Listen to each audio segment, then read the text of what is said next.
So how is the British Army structured and how is it different from other armies, mostly the US military? In this video we'll explore the 1st Division of the British Army, as it is the expeditionary division of the British military. The 1st Division of the British Army is its Global Response Force, a diverse and highly capable force that can respond across the globe, from humanitarian assistance and disaster relief to security operations and warfighting.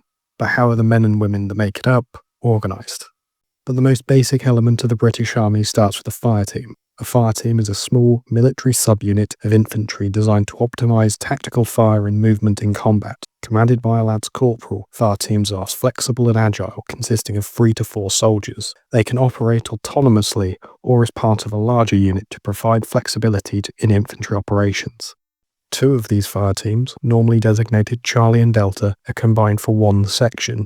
These 8 to 10 personnel are commanded by a corporal, with a Lance Corporal as his second in command or his 2IC. They are the equivalent of a squad in other NATO militaries. A platoon is the next up from a section. It is made up of 3 sections of about 30 personnel and are commanded by a lieutenant or a second lieutenant and are supported by a sergeant. The sergeant has many more years of experience and keeps the platoon in order, while the lieutenant is the official leader, but as a junior officer he will only have roughly 2 years of experience. Above the platoon sits the company. Companies form the building blocks of battalions, and they are made up of 3 platoons consisting of roughly 120 personnel, led by a major and administrated by a company sergeant major. The infantry normally identifies its rival companies by either a letter and often contains its independent headquarters. Not all companies are called companies, however, which can be confusing. Units of similar sizes and formations as companies with horse-mounted heritage have often been referred to as squadrons. This includes the Household Cavalry, the Royal Armoured Corps, and surprisingly the Royal Corps of Signals.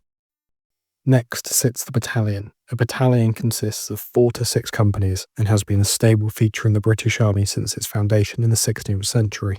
A lieutenant colonel commands 720 people that are also administrated by a regimental sergeant major. In some contexts, the term battalion and regiment are interchangeable. However, in the modern British infantry, a regiment is always a higher unit than the battalion. So what is a regiment then? They are basically a grouping of battalions. If we use the paras for an example, they consist of 4 battalions, 3 active and 1 reserve. But 1 para serves as part of the Special Forces Support Group, whereas 2, 3 and 4 para are all part of the 16th Air Assault Brigade. The regiment serves as more of an administration for a battalion subunit. In the British Army at least, they serve more to preserve regimental philosophy and tradition, as they are deeply ingrained within the British Army while serving. It's the primary unit that you will serve out most of your career in, unless you choose to change trade. Brigades are the second largest element in the current British Army. The brigade is under the command of a brigadier, and the brigade makes up 5 battalions with all supporting element consisting of around 5,000 men. It is the smallest subunit that can deploy on its own.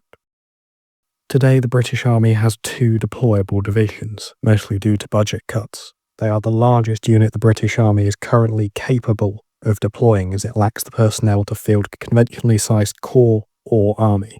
Currently, a division has 3 brigades that consist of roughly 10,000 personnel, and this very large formation of the British Army is commanded by a Major General. So that is the current makeup of the British Army.